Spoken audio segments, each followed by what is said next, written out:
mixed emotions kasi all hail po dun sa nakaisip nung idea na yun sa Marlboro na hindi po naisip ng mga mas batang mga products.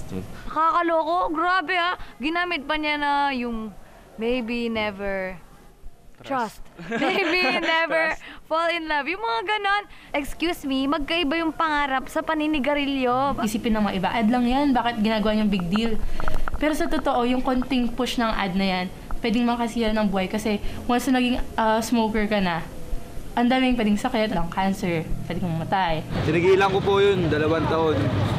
Tapos yun, na naman po, parang hinarap pa rin ng katawan ko.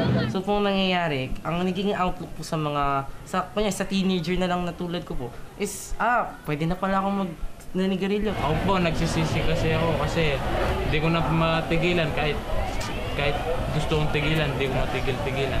Siyempre yung mga dreams, aspirations namin, magpa-pursue kami doon. Pero yung paninigarilyo, wag mo nang idaan doon. Like, di niya lang sabi, manigarilyo ka. Hindi, idaan na sa ganon. Parang direct to the point na lang dapat yun.